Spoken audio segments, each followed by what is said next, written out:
In recent years, electric transport has really been taking the world by storm and is sure to shape the way how we get around in the future. Personally, I'm interested in a variant of this type of transport known as the electric longboard. But when did these boards come into existence, and what do the people who ride them think of its future? First, we need to cover what an electric longboard actually is.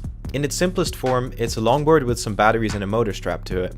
There are many companies making these boards now, but I, along with many other people, have decided to make our own, since it's usually cheaper and more fun. Any e-board consists of 4 main parts. You have the battery pack made of the same cells found in Teslas and many other portable devices.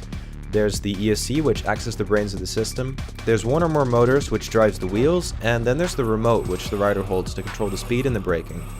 In true DIY fashion, I'm fixing my board by screwing the box back together with some hinges and screws, and just like that it's ready to be ridden again. That wouldn't be possible if I'd bought a company-made board.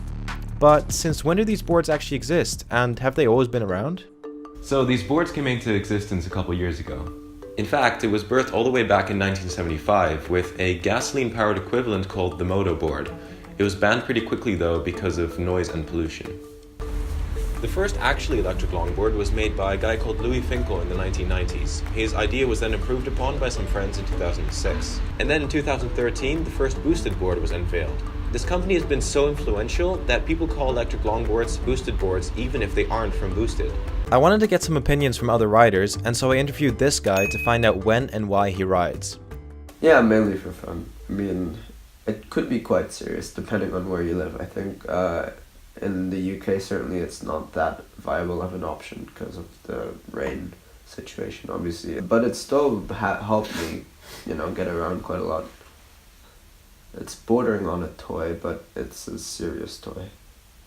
Like, it's got a lot of power and it's very useful, obviously. Like, you can actually get around with it and you can go far away places. Like, you can use it only for fun, but you can also use it like as an alternative means of transport, like a bike. So in that sense, it's not really a toy. I then interviewed this guy who built this crazy e-board to see what he had to say. Actually, the electric skateboard, it was kind of a dream when I was young.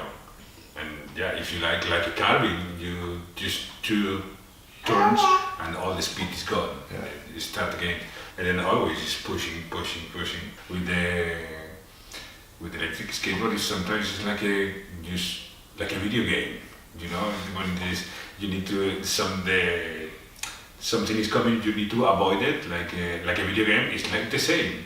People doesn't expect such amount of power, and doesn't expect such amount of brakes power also. I mean, I think people need to be trained a little bit before to press the gas. He then took me to show me where he built his board. Well, all my brakes come from here. Yeah, it's supposed to be the battery pack.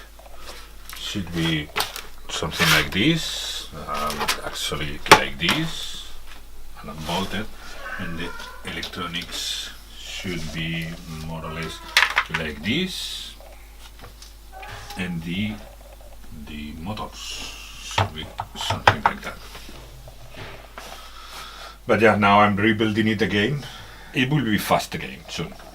I don't have anything like a special or something. It's just the hammers or the screwdrivers, some saws.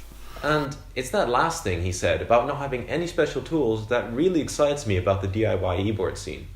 Anyone with the time to learn and make mistakes is able to build their own very high-powered electric transport. And it's this that excites me so much about the future of these types of vehicles. You know perfectly what is inside. If it's something that stops working, you can identify it easily.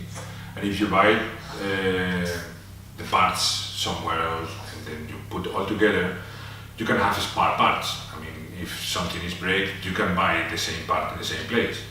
How you make it, you learn, and then you can identify what is the problem and fix it again.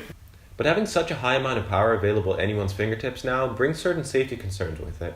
Safety concerns that the law simply can't keep up with. Yeah, I had an accident on my board, like the first hour of the uni. I was just like, let me whip it out and go for a ride. I literally just floored the accelerator and my motor didn't like that. I jumped off and I tried to keep running, but it didn't work. And then I went flying, got road rash. still hasn't healed. It's been like 3 months. Obviously, you're standing on this plank of wood with 2 feet. What is good is that if you do have an accident, you can just jump off. If you're on a bike and you crash, You can hit your own bike.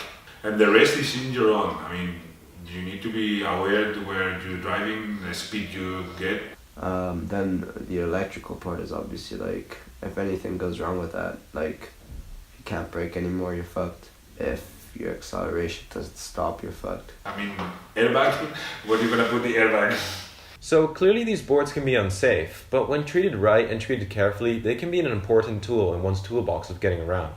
But will future cities have hundreds of these boards riding around?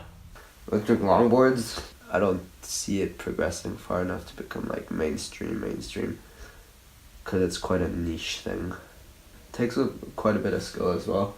On the longboard, you only have the electrical brake or your foot, but your foot is quite dodgy at high speeds.